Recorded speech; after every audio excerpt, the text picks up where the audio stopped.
നാലാമത്തെ എപ്പിസോഡിന്റെ തുടക്കത്തിൽ നമ്മളെ കാണിക്കുന്നത് നമ്മുടെ നോർത്തിന്റെ ഫ്രണ്ട് ആണെങ്കിൽ പുതിയ ഡെസേർട്ടും കാര്യങ്ങളൊക്കെ ഉണ്ടാക്കിയിട്ടുണ്ട്. അത് നല്ല ടേസ്റ്റ് ആണ്, അതുകൊണ്ട് തന്നെ ഇതിന്ന് കുറച്ച് ഞാൻ വീട്ടിട്ട് കൊണ്ടുപോയിക്കോട്ടെ എന്നാണ് ചോദിക്കുന്നത്. ഗ്രാൻഡ് പക്ക് വേണ്ടിയാണോ എന്ന് ചോദിക്കുന്നുണ്ട്. അല്ല, എൻ്റെ ബോയ് ഫ്രണ്ടിന്റെ വീട്ടുകാർക്കാന്ന് അറിയുന്നുണ്ട്.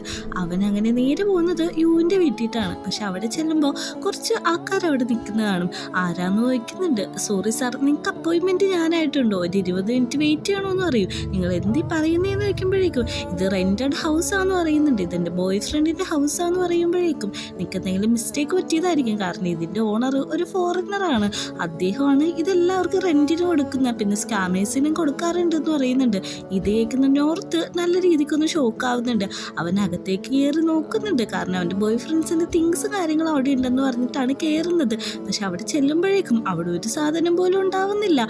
ഇത് കാണുന്ന അവൻ ഭയങ്കരമായിട്ട് ഷോക്കായിട്ട് ഫെയിന്റ് ചെയ്ത് അവിടെ തന്നെ വീഴുന്നുണ്ട്. കൂടെ ഉണ്ടായിരുന്ന ആ ലേഡി ആണെങ്കിൽ അവനെ വിളിച്ചെണീപ്പിക്കാനായിട്ട് നോക്കുകയാണ്. ആണെങ്കിൽ നോർത്തിന്റെ വീട്ടിലേക്ക് എത്തുമ്പോഴേക്കും അവിടെ ബാക്കി എല്ലാവരും തന്നെ ഉണ്ടാവും. നിങ്ങളെല്ലാവരും എന്താ ഒരുമിച്ചിരിക്കുന്നതെന്ന് അവൻ ചോദിക്കുന്നുണ്ട്. പെട്ടെന്ന് തന്നെ നമ്മുടെ നോർത്ത് എണീറ്റിട്ട് പറയാണ്, നീ ഒരു സ്കാമറാണ്, നിന്റെ എല്ലാ ഉടായ്പ ഞാൻ കണ്ടുപിടിച്ചു, ഈ ആ വീട് റെന്റിനെടുത്തതാണല്ലേ എന്നൊക്കെ ചോദിക്കുന്നുണ്ട്. ഇത് കേൾക്കുന്ന നമ്മുടെ ആണെങ്കിൽ ഒന്ന് ഞെട്ടുന്നുണ്ട്. എല്ലാം ഞാൻ എക്സ്പ്ലെയിൻ ചെയ്യാന്ന് അവൻ പറയുന്നുണ്ടെങ്കിലും എനിക്ക് നിന്നോട് അത് സംസാരിക്കാൻ താല്പര്യമില്ല എന്നാണ് പറയുന്നത്. ഇവനാണെങ്കിൽ ഇങ്ങനെ കുറച്ച് ഫ്രോഡ് തരത്തിലുള്ള ബിസിനസ് കാര്യങ്ങളൊക്കെ ഉണ്ട്. അതിന്റെ ഡീറ്റെയിൽസും ഇപ്പൊ അവർക്ക് കിട്ടിയിട്ടുണ്ട്. ഇതും കൂടി അറിയുന്ന പായ്ക്ക് നല്ല രീതിക്ക് ദേഷ്യം വരുന്നുണ്ട്. അവനും ഇതിന്റെ ഇടയിൽ കയറിയിട്ട് നന്നായിട്ട് ഒച്ചെടുക്കുന്നുണ്ട്. പോലീസിനെ വിളിക്കാനായിട്ട് ഞാനതിനോട് പായ് പറയുന്നുണ്ട്. പെട്ടെന്ന് തന്നെ ടിം കയറിയിട്ട് പറയാണ്, ഇപ്പൊ പോലീസിനെ വിളിച്ചിട്ടുണ്ടെങ്കിൽ എല്ലാവരും ഇതൊക്കെ അറിയും, നിങ്ങളുടെ ഫാമിലി ഇത് നന്നായിട്ട് എഫക്ട് ചെയ്യുമെന്ന് പറയുന്നുണ്ട്. പെട്ടെന്ന് തന്നെ ആണെങ്കിൽ അവന്റെ ഹാൻഡ്സ് ഒക്കെ പിടിച്ചിട്ട്, ഞാൻ പറയുന്ന ഒന്ന് കേക്ക് നോർത്തെ, എനിക്ക് പറയാൻ ഒരു അവസരം തരാൻ പറയുന്നുണ്ട്. നീ ഇനി ഒന്നും പറയണ്ടെന്ന് പറയുന്നുണ്ട്. പായയുടെ കയറിയിട്ട് പറയുന്നുണ്ട്, നീ ഇനി എന്റെ അനിയന്റെ കാര്യത്തിൽ ഇടപെടണ്ട, പെട്ടെന്ന് തന്നെ ഡിവോഴ്സ് ചെയ്തോളാൻ പറഞ്ഞിട്ട് അവൻ അവിടെ കിടന്ന് ഒച്ചെടുക്കാണ്. അങ്ങനെ രാത്രി ആവുന്നുണ്ട്. ഇപ്പൊ യുവിനെ കെട്ടിയിട്ടേക്കാണ്. നമുക്ക് ഇവന്റെ എതിരെ ഒന്നും ചെയ്യാൻ പറ്റത്തില്ലേ? പെട്ടെന്ന് എന്റെ വക്കീലിനെ വിളിക്കാൻ പറയുന്നുണ്ട്. പക്ഷെ ഇവരെല്ലാ വക്കീലും ഫാമിലിയിലുള്ളവർക്ക് അത്ര ക്ലോസ് ആയതുകൊണ്ട് തന്നെ ഈ ഒരു കാര്യം അറിഞ്ഞിട്ടുണ്ടെങ്കിൽ അത് എല്ലാവരും അറിയും. അതുകൊണ്ട് തന്നെ പുറത്തുനിന്നുള്ള നല്ലൊരു വക്കീലിനെ ഏർപ്പാടാക്കാം. പിന്നെ പോലീസിനെ വിളിച്ചാലും അറിയൂല്ലോ. ഇത്ര എവിഡൻസ് നമ്മുടെ കയ്യിലുണ്ടായിട്ടും ഇവനൊന്നും ചെയ്യാൻ പറ്റാത്തതിന്റെ വിഷമത്തിലാണ് പായ അവിടെ നിൽക്കുന്നത്. ആണെങ്കിൽ പറയുന്നുണ്ട്, ഞാനൊന്ന് പറയുന്നത് നോർത്തൊന്ന് ഒറ്റയ്ക്ക് കേൾക്കുക, എനിക്ക് നിന്നോട് സംസാരിക്കണമെന്ന് പറയുന്നുണ്ട്. പക്ഷെ അവരാരും സമ്മതിക്കുന്നില്ല. പെട്ടെന്ന് തന്നെ നമ്മുടെ ടിമ്മാണെങ്കിൽ അങ്ങോട്ടൊരു പാവേന എടുത്തുകൊണ്ട് വരാണ്. ഇത് ക്യാമറയാണ്, ഇതിവിടെ ഇരുന്നോട്ടെ, ഇനി നമുക്കെല്ലാം പോകാം, ഇവര് തമ്മിൽ സംസാരിക്കട്ടെ എന്ന് പറയുന്നുണ്ട്. അങ്ങനെ അവര് പോകുന്നതിന് മുമ്പ് ഞാനാണെങ്കിൽ അവന്റെ ഫോൺ തപ്പിയെടുക്കുന്നുണ്ട്. ഫേസ് ലോക്ക് വെച്ച് അത് അൺലോക്ക് ചെയ്തിട്ട് അതിലൊരു ആപ്പ് ഇൻസ്റ്റാൾ ചെയ്യാണ്. അതായത് ഇവൻ ഇവിടുന്ന് എങ്ങോട്ടെങ്കിലും മൂവ് ചെയ്തിട്ടുണ്ടെങ്കിൽ അതിന്റെ ലൊക്കേഷൻസ് കാര്യങ്ങളൊക്കെ. നിങ്ങളാരും പേടിക്കണ്ട, ഞാൻ ശരിക്കും ഇങ്ങോട്ടും പോവില്ല, ഞാൻ നോർത്തിനോട് ഒന്ന് സംസാരിച്ചോട്ടെ എന്ന് തന്നെയാണ് സംസാരിച്ചുകൊണ്ടിരിക്കുന്നത്. പെട്ടെന്ന് തന്നെ അവരെല്ലാവരും അവിടെ നിന്ന് മാറിക്കൊടുക്കുന്നുണ്ട്. നമ്മുടെ പായും ടിമ്മാണെങ്കിൽ ഇവരെന്താ സംസാരിക്കുന്നതെന്നുള്ളത് ക്യാമറയിൽ കൂടി കണ്ടുകൊണ്ടിരിക്കുകയാണ്. നോർത്തിനോട് സംസാരിക്കുന്നുണ്ട്, എനിക്ക് എന്തെങ്കിലും സംസാരിക്കാനായിട്ടുള്ള അവസരം പോലും നീ തരാതെ എന്നിങ്ങനെ കുറ്റപ്പെടുത്തരുതെന്ന് പറയുന്നുണ്ട്. അതുമാത്രമല്ല, എനിക്ക് വാഷ്റൂമിലൊക്കെ പോകണമെന്ന് പറയുന്നുണ്ട്. ഈ കെട്ടഴിക്കാൻ പറയുമ്പോൾ അവനൊന്ന് കെട്ടഴിച്ച് കൊടുക്കുന്നുണ്ട്. നിനക്ക് എന്നോട് ദേഷ്യം ഉണ്ടെന്ന് അറിയാം, നിനക്ക് അങ്ങനെ ദേഷ്യം ഉണ്ടെങ്കിൽ എന്നെ തല്ലിക്കൊള്ളാൻ പറയുന്നുണ്ട്. അത് കേട്ട ഉടനെ തന്നെ നമ്മുടെ നോർത്ത് ഒറ്റടി വെച്ച് കൊടുക്കാണ്. പറഞ്ഞപ്പോ തന്നെ നീ എന്റെ തല്ലൊന്നും ഞാൻ ഒട്ടും വിചാരിച്ചില്ല, അല്ല നിന്നെ ഇങ്ങനെ നിർത്തണ്ട, നിന്നെ കെട്ടിയിടുന്ന നല്ലതെന്ന് പറഞ്ഞിട്ട് അവൻ പിന്നെയും കെട്ടിയിടുന്നുണ്ട്. പിറ്റേ ദിവസം രാവിലെ നോർത്ത് അങ്ങോട്ടും ഇങ്ങോട്ടും നടക്കാണ്. അവിടെ ഇരിക്കുന്ന ടേബിളിന്റെ കമ്പി തട്ടിയിട്ട് അവന്റെ കാല് പോയി ഒന്ന് ഇടിക്കുന്നുണ്ട്. നല്ല രീതിക്ക് തന്നെ പെയിൻ എടുത്ത് കരയുന്നുണ്ടെങ്കിൽ പെട്ടെന്ന് തന്നെ സൈലന്റ് ആയിട്ട് പറ, ഇനി എന്തെങ്കിലും പറയാനുണ്ടോ എന്നൊക്കെ ചോദിക്കുന്നുണ്ട്. എനിക്ക് വാഷ്റൂമിലൊന്ന് പോകണമായിരുന്നു, ബ്രേക്ക്ഫാസ്റ്റ് ഒക്കെ കഴിക്കണമായിരുന്നു എന്ന് പറയുന്നുണ്ട്. നോർത്താണെങ്കിൽ നമ്മുടെ യുവിന്റെ എല്ലാ കെട്ടുകളും അഴിച്ചു കൊടുക്കുന്നുണ്ട്. ഈ സമയം പായാണെങ്കിൽ ബോക്സിങ് ചെയ്തോണ്ടിരിക്കാണ്. അതില് നമ്മുടെ യുവിന്റെ ഫോട്ടോ ഒക്കെ ഒട്ടിച്ചിട്ടാണ് അടിച്ചോണ്ടിരിക്കുന്നത്. പക്ഷെ ഈ അടിയുടെ എല്ലാം വേദന കൊള്ളുന്നത് ടിമ്മിനാണ്. കാരണം അവന് ഇതേ ഫ്രോഡ് പരിപാടി തന്നെയല്ല കാണിച്ചു കൂട്ടുന്നത്. ഞാൻ അങ്ങോട്ട് വരുന്നുണ്ട്, എല്ലാം സെറ്റല്ലേന്ന് ചോദിക്കുന്നുണ്ട്. എല്ലാം സെറ്റാണ് സാർ, ഞാൻ അവനെ നല്ല രീതിക്ക് നിരീക്ഷിക്കുന്നുണ്ടായിരുന്നു. പിന്നെ അത് മാത്രമല്ല, വക്കീലിനെയും കിട്ടിയിട്ടുണ്ടെന്ന് പറയുന്നുണ്ട്. എന്തെങ്കിലും അപ്പോയിന്റ്മെന്റ് ഉണ്ടോ എന്ന് ചോദിക്കുമ്പോൾ ഇന്നാണ് നിങ്ങളുടെ രജിസ്റ്റർ മാരേജ് എന്ന് പറയുന്നുണ്ട്. മാരേജ് ഒന്നും ഇപ്പൊ നടത്തണ്ട, ആദ്യം നോർത്തിന്റെ കാര്യം നോക്കാന്ന് പറഞ്ഞിട്ട് പിന്നെ അവൻ ഇടിച്ചോണ്ടിരിക്കുകയാണ്. ഇതെല്ലാം അറിഞ്ഞ നമ്മുടെ ടീമിന് നല്ല രീതിക്ക് പേടിയായിട്ട് അവനൊരു ലെറ്റർ എഴുതി വെച്ചിട്ട് അവിടുന്ന് കൊണ്ടുപോകാൻ പറ്റുന്ന എക്സ്പെൻസീവ് ആയിട്ടുള്ള സാധനങ്ങളെല്ലാം ബാഗിൽ ഒളിപ്പിച്ച് വെക്കുന്നുണ്ട്. കാരണം നമ്മുടെ നോർത്തിന് ഇങ്ങനെ ഒരു പ്രശ്നം വന്നപ്പോൾ തന്നെ പായി എന്തോ ഒരു ഇതാണ് ചെയ്യുന്നത്. ഷൂട്ടിംഗ് വരെ ഇപ്പൊ പഠിക്കുന്നുണ്ട്. അതുകൊണ്ട് തന്റെ കാര്യം അറിഞ്ഞാൽ തന്നെ കൊല്ലുമെന്ന് അവന് നന്നായിട്ട് അറിയാം. അങ്ങനെ അവൻ പുറത്തേക്ക് പോകുന്നുണ്ട്. പുറത്തേക്ക് പോകുന്ന സമയത്ത് അവനൊരു ഫോൺ കോൾ വരുന്നുണ്ട്. ആണെങ്കിൽ കുറച്ച് പൈസയൊക്കെ കടം മേടിച്ചിട്ടുണ്ടായിരുന്നു. അത് തിരിച്ചും കൊടുക്കുന്നില്ല, ഒരു അപ്ഡേറ്റും ഇല്ല. അപ്പൊ അതിനെ കുറിച്ച് മനസ്സിലാക്കാൻ വേണ്ടിയിട്ടാണ് അതിന്റെ മുതലാളി വിളിച്ച് ഒന്ന് ഭീഷണിപ്പെടുത്തി വിടുന്നത്.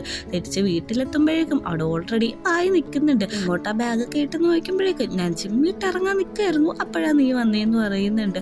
അല്ല, നിന്നോട് ഞാനൊരു കാര്യം പറയട്ടെ, നമുക്ക് കല്യാണം കഴിക്കണ്ടേ? നിനക്ക് ആ കാര്യത്തിൽ എന്നോട് ദേഷ്യം എന്നറിയാം, കാരണം നിനക്ക് ഇപ്പൊ ഞാൻ ടൈം ഒന്നും തരുന്നില്ലല്ലോ എന്ന് പറയുന്നുണ്ട്. പെട്ടെന്ന് തന്നെ അവൻ അകത്തേക്ക് എന്നിട്ട് ആ ലെറ്റർ അങ്ങ് ചുരുട്ടി കൂട്ടി കട്ടിലിന്റെ അടിയിട്ടങ്ങിയതാണ്. നീ ശരിക്കും എന്നോട് ദേഷ്യത്തിലാണോ?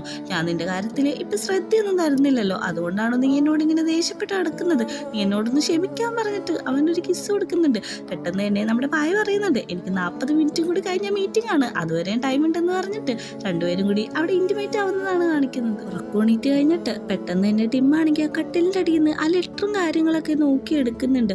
നോർത്താണെങ്കിൽ യൂന് വേണ്ടിയുള്ള ഫുഡും വാട്ടറൊക്കെ ആയിട്ട് വരുന്നുണ്ട്. ഫുഡ് എന്ന് പറഞ്ഞിട്ടുണ്ടെങ്കിൽ ഒരു ബണ്ണാണ്.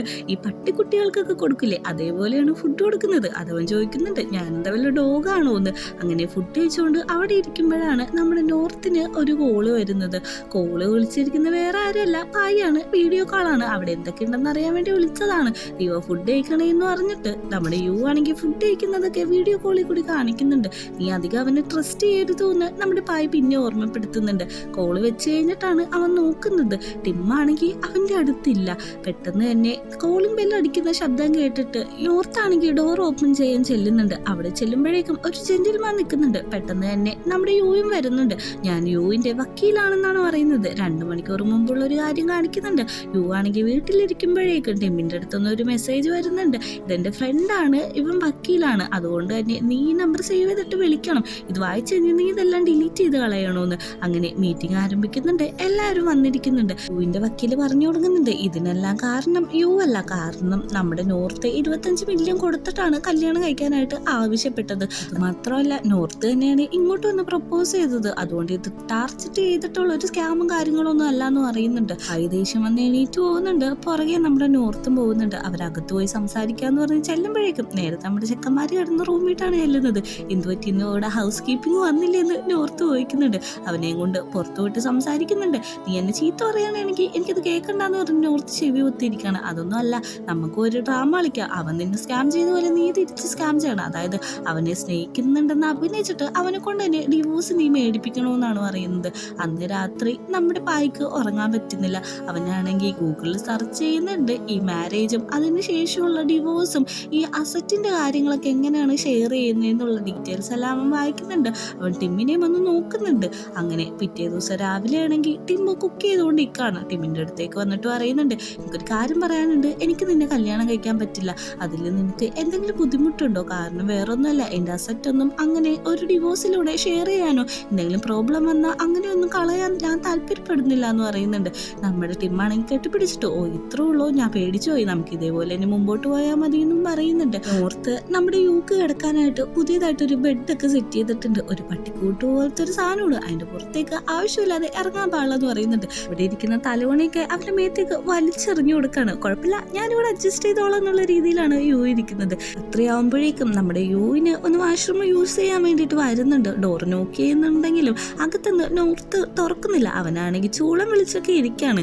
ഇവൻ തുറക്കാത്തതുകൊണ്ട് തന്നെ ആ ലൈറ്റ് അങ്ങ് ഓഫ് ചെയ്ത് കളയാണ്. ലൈറ്റ് ഓഫ് ചെയ്തതും ഉള്ളിൽ നിന്ന് ഒരു കരച്ചിലാണ് കേൾക്കുന്നത്. നമ്മുടെ നോർത്തിന് അത്ര വലിയ ധൈര്യമൊന്നുമില്ല. രാത്രി നമ്മുടെ യു സമാധാനത്തോടെ കിടന്നുറങ്ങുമ്പോഴേക്ക് നോർത്ത് അങ്ങോട്ട് വന്നിട്ട് ഒച്ചയിൽ പാട്ടുമൊക്കെയാണ്. അത് ഓഫ് ചെയ്യാൻ വരുമ്പോഴേക്ക് ഇറങ്ങരുത്, ആ കൂടിൻ്റെ പുറത്തിറങ്ങരുത്, അതിൻ്റെ ഉള്ളിൽ തന്നെ ഇരിക്കണമെന്ന് പറയുന്നുണ്ട്. അവൻ ആ പാട്ടെല്ലാം കേട്ട് ഒരുവിധം ഉറങ്ങി പോകുന്നുണ്ട്. അത്ര നല്ല വൃത്തിയായിട്ട രീതിയിലാണ് നമ്മുടെ നോർത്ത് പാടിക്കൊണ്ടിരിക്കുന്നത്. അങ്ങനെ ഇവൻ സമാധാനത്തോടെ കിടന്നുറങ്ങുന്ന കാണുമ്പോഴേക്കും നോർത്തിന് പിന്നെയും ദേഷ്യം വന്നിട്ട് അവനാണെങ്കിൽ AC അങ്ങ് കൂട്ടിയിടുക മാത്രമല്ല അവൻ്റെ ബ്ലാങ്കറ്റ് എടുത്ത് മാറ്റാനായിട്ട് അതിൻ്റെ ഉള്ളിട്ട് വരുന്നുണ്ട്. പക്ഷേ നമ്മുടെ യു ആണെങ്കിൽ അവനൊന്ന് ടൈറ്റായിട്ട് ഹഗ് ചെയ്യാണ്. പട്ടിക്കുട്ടീനെ വളർത്തിയാലും ഇടയ്ക്കൊക്കെ അത് ഫേസിൽ ലിക്ക് ചെയ്താലും കുഴപ്പമൊന്നുമില്ലല്ലോ എന്ന് റൊമാൻറ്റിക്കായിട്ട് അവൻ പറയുന്നുണ്ട്. ആരാണ് നിന്റെ പട്ടിക്കുട്ടി എന്ന് പറയിച്ചിട്ട് നമ്മുടെ നോർത്ത് അവിടെ നിന്ന് നിൽക്കുന്നുണ്ട്. അപ്പോൾ തപ്പൊക്കെ അങ്ങ് എടുത്തിട്ട് അവിടെ നിന്ന് മാറുകയാണ്. നീ ഇതിൻ്റെ പുറത്തേക്ക് ഇറങ്ങിപ്പോരുത്, എന്നെ നിനക്ക് നിങ്ങൾക്ക് അറിയാമല്ലോ എന്നൊക്കെ ചോദിക്കുന്നുണ്ട്. ഇല്ല സാർ ഞാൻ ഇറങ്ങില്ല എന്ന് പറഞ്ഞിട്ട് അവിടെ തന്നെ ഇരിക്കുന്നുണ്ട്.